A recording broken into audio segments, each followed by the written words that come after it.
รายการเพื่อชาวกสิกรรายการนี้ออกอากาศให้ท่านรับฟังทุกๆมื้อเริ่มเวลา 17:30 นาทีถึง 18 โมง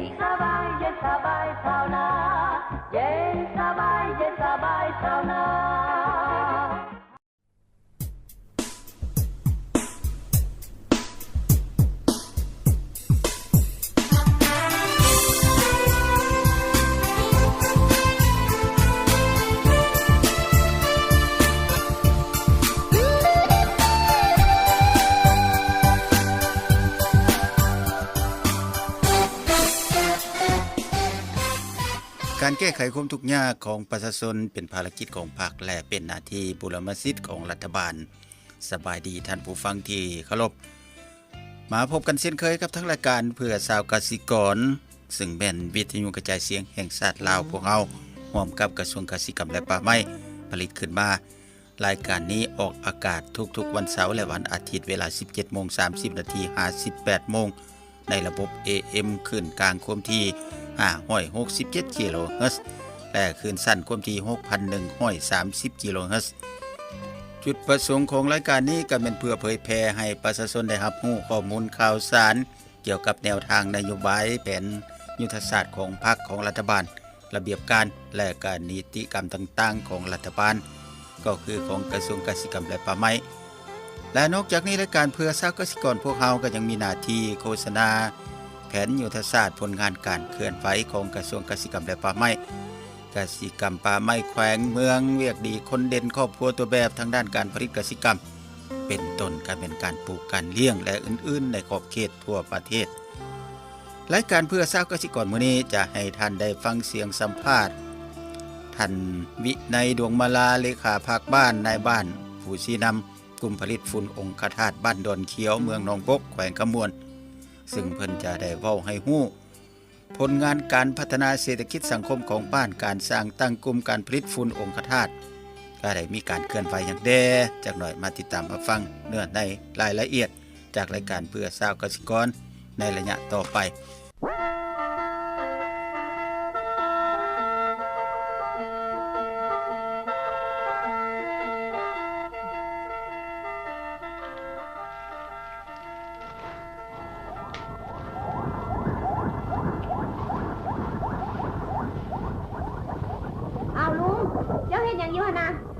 ลุงว่าสิจุดเอาตัวแลนได้หลานเอาแลนตายเอาแลนขึ้นมาจุดจังซี่ก็ลุงเดี๋ยวนี้นี่เพิ่นห้ามตัดไม้ทำลายป่าเลยโอ้ยมันบ่เป็นหยังดอกนาลุงเคยเฮ็ดมาอยู่นาก็แม่นอยู่แต่กี้แต่ก่อนลุงเคยเฮ็ดแท้แต่ว่าเดี๋ยวนี้เพิ่นบ่ให้เฮ็ดเพราะว่านอกจากจะเป็นการทำลายสัตว์ป่าแล้วมันก็ยังทำลายสภาพสิ่งแวดล้อมธรรมชาตินำอีกได้ลุงฮู้บ่โอ้ยลุงจุดเอาซื่อๆเอาแลนซื่อๆมันเกี่ยวหยังกับธรรมชาติบ่ล่ะมันก็เกี่ยวกันล่ะบ่ลุงเพราะว่าต้นไม้นี่มันรักษาสภาพแวดล้อมภูมิอากาศให้ชุ่มชื้นเย็นสบายดีตัวลุงถ้าสั่นลุงก็สิบ่จุดไม้ทำลายป่าตึกเลยล่ะหลานเอ้ย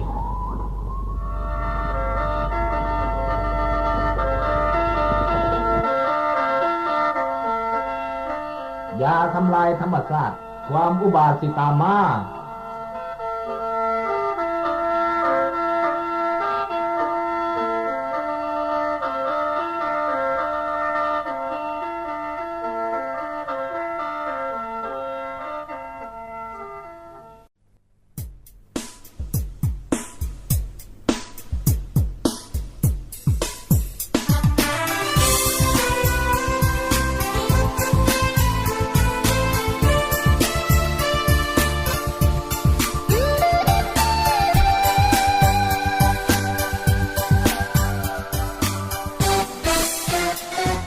การส่งเสริมการนำใช้เทคนิคการผลิตแบบใหม่ใส่การผลิตของชาวเกษตรกรเพื่อยกสมรรถภาพการผลิตลดพรแรงงานนำใช้คนจักรเข้าช่วยในการผลิตการเป็นแนวทางพัฒนาใหม่ของการผลิตเกษตรกรรมของภาคและรัฐบาลซึ่งผ่านมาทางแขวงขมวนก็ได้สุกยู่ส่งเสริมให้ชาวเกษตรกรภายในแขวงและเมืองดงบกก็เป็นเมืองหนึ่งที่ได้รับการสุกยู่ส่งเสริมให้ผลิตฝุ่นองคธาตุเบารวมเฉพาะก็เป็นบ้านดอนเขียวเหนือก็เป็นบ้านหนึ่งใน55บ้านของเมืองหนองบก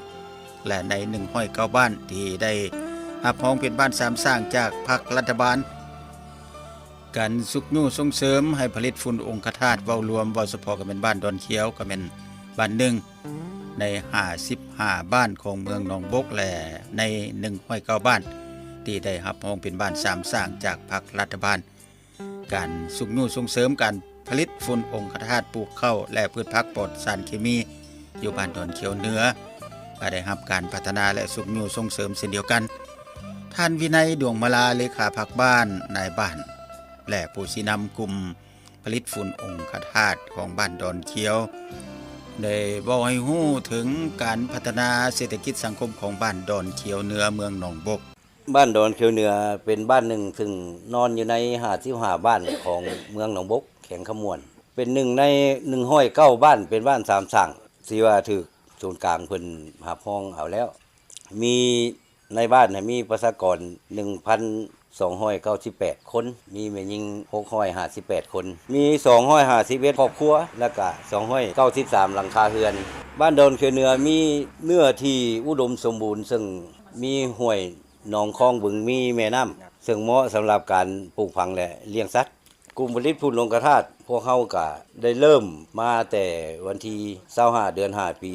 2015ซึ่งได้รับการสุกยู่จากทางกรมคุ้มครองและพัฒนาที่ดินเกษตรกรรมทางเกษตรกรรมแข็งก็คือแขนงคุ้มครองพัฒนาที่ดินเกษตรกรรมแข็งและก็เกษตรกรรมเมืองหน่วยงานคุ้มครองและพัฒนาที่ดินเกษตรกรรมเมืองและก็ด้วยการสุกยู่จากพ่อแม่ประชาชนบ้านดอนเขียวเหนือเพื่อนผลิตฝุ่นองคธาตุได้สร้างตั้งขึ้นในวันที่28เดือน5ปี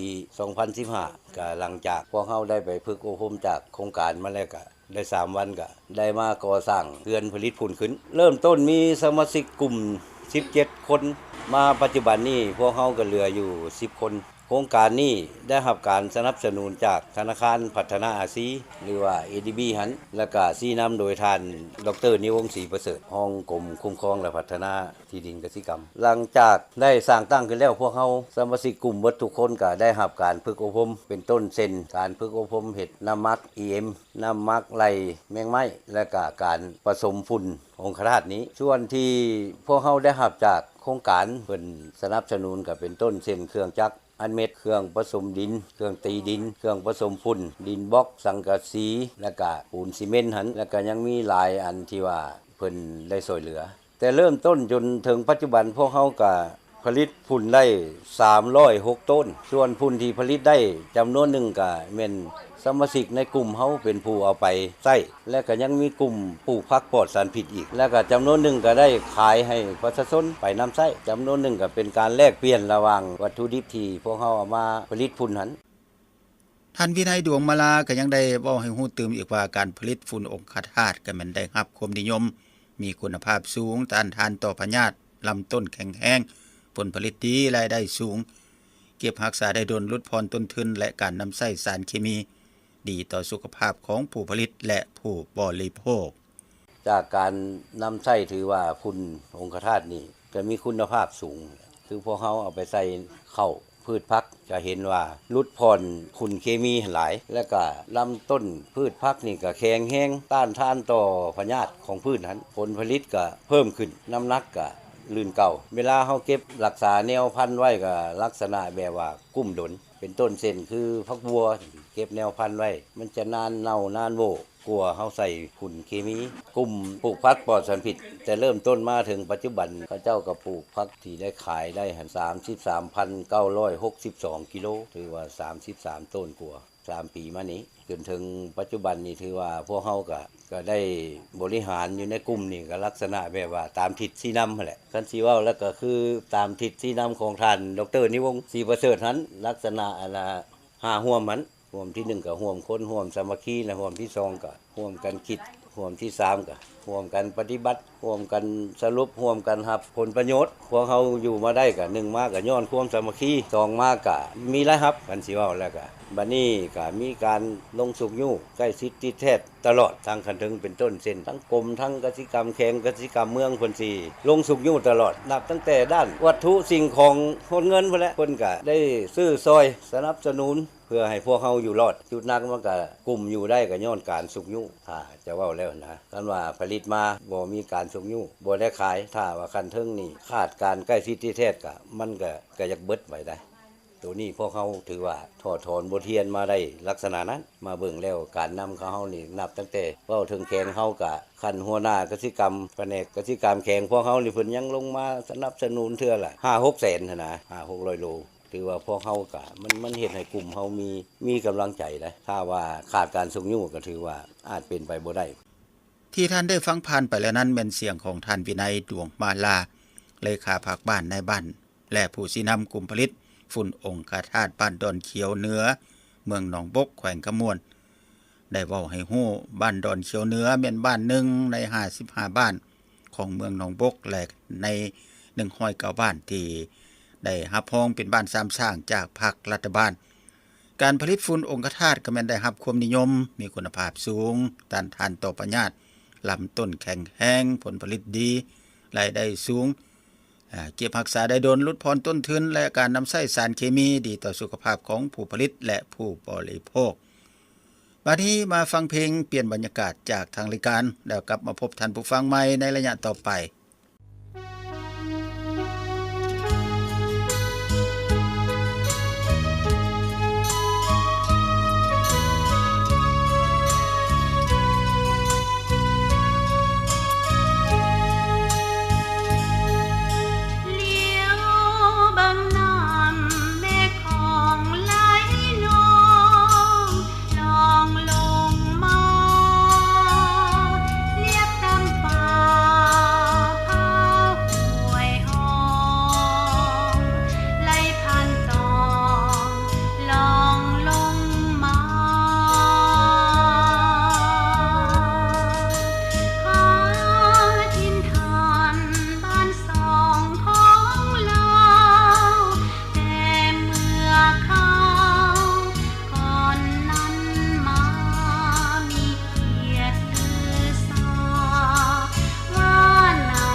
ปัจจุบันพี่น้องร่วมชาติอยู่หลายบ่อนในทุกภาคพวมได้รับความเดือดร้อนอย่างแสนสาหัสย้อนภัยน้ำท่วมพวกเพิ่นพวมลดหาน้ำใจและการช่วยเหลือจากทุกท่านถ้าท่านต้องการบริจาควัตถุเงินคำที่จำเป็นสำหรับการฟื้นฟูชีวิตการเป็นอยู่ท่านสามารถไปบริจาคได้ที่ห้องการคณะกรรมการป้องกันและควบคุมภัยพิบัติแห่งชาติอยู่กระทรวงแรงงานและสวัสดิการสังคมด้วยตัวท่านเองหรือท่านสามารถโอนเข้าบัญชีเงินฝากอยู่ธนาคารการค้าต่างประเทศลาวมหาชนชื่อบัญชีกองทุนรับบริจาคเพื่อช่วยเหลือผู้ประสบข้อร้ายจากภัยพิบัติกระทรวงแรงงานและสวัสดิการสังคมบัญชีเงินกีบ0101001508937001บัญชีเงินบาท0101001508937001บัญชีเงินดอลลาร์สหรัฐ0101001508937001อย่าลืมพี่น้องร่วมชาติที่เดือดร้อนพวมรอท่าน้ำใจจากท่านอย่างหีบด่วนอยู่ส่งพลังความห่วงใยโอบกอดหัวใจเปื้อนตม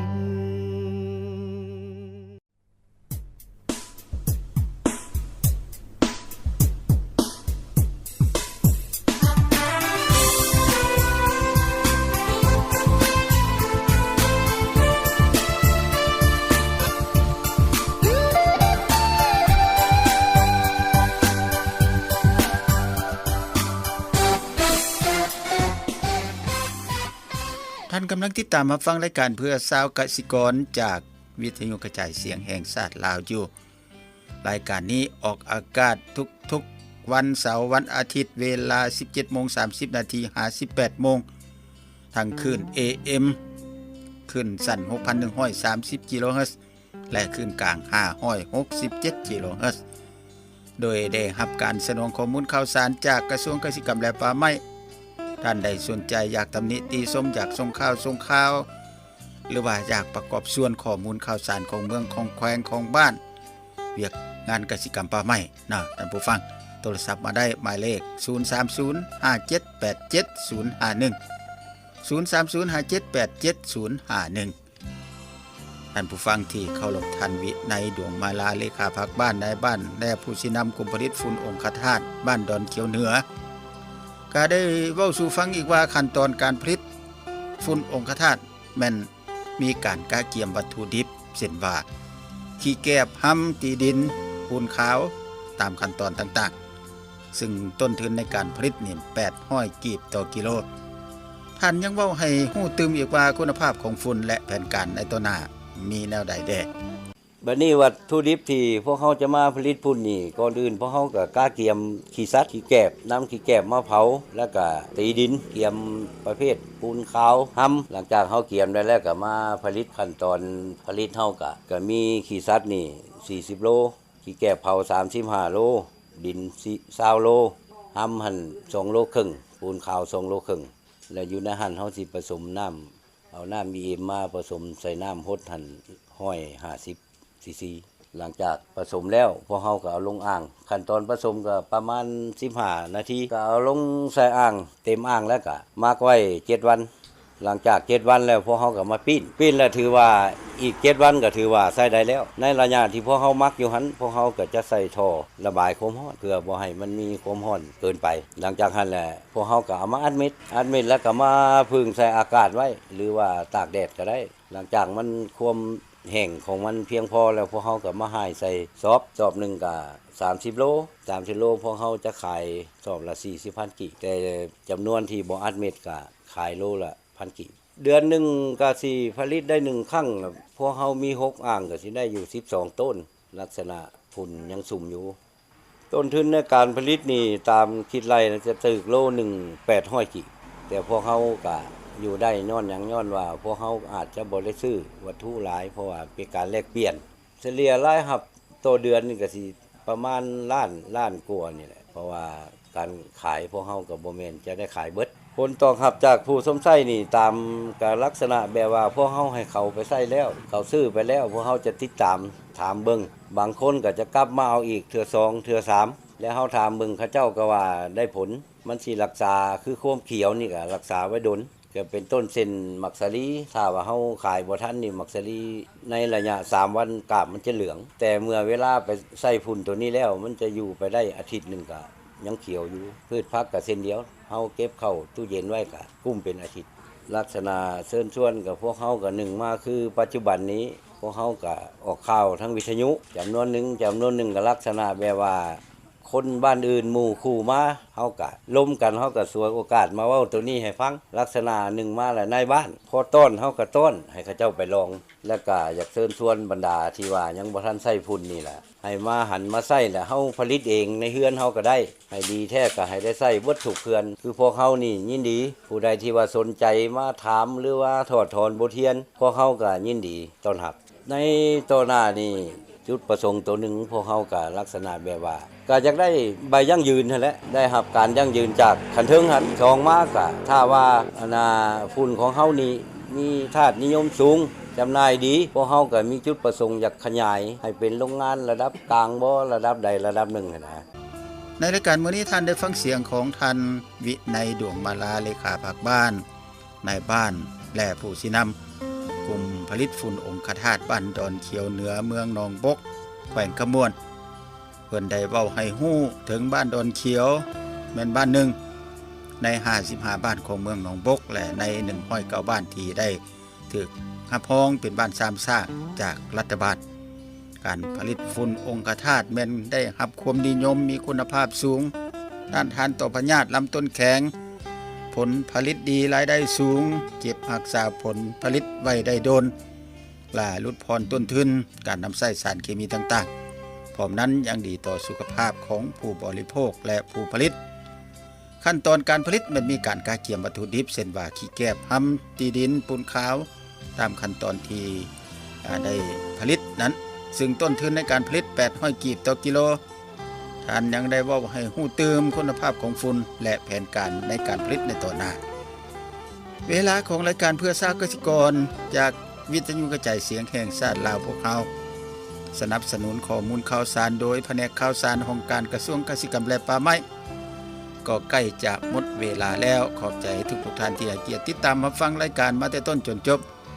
เชิญท่านติดตามมาฟังได้ใหม่ในวันเสาร์และวันอาทิตย์หน้าทางวิทยุกระจายเสียงแห่งชาติในระบบ AM คลื่นกลางความถี่567 กิโลเฮิรตซ์คลื่นสั้นความถี่ 6,130 กิโลเฮิรตซ์แต่เวลา 17:30 นาที58โมงหรือว่าท่านจะเข้าชมหรือว่าฟังผ่าน YouTube ได้เช่นเดียวกันเพียงท่านพิมพ์คำว่าเพื่อสาวกสิกรใส่ส่องค้นหาท่านก็สามารถเข้าชมและฟังผ่าน YouTube ได้เช่นเดียวกันขอบใจทุกท่านที่ติดตามมาฟังเวลาในรายการหมดแล้วก่อนจากกันขอฝากไว้ว่าการแก้ไขความทุกข์ยากเป็นหน้าที่ของหมดทุกคนผู้ดำเนินรายการสมบัติไพศรีลาไปเพียงแต่เท่านี้สบายดี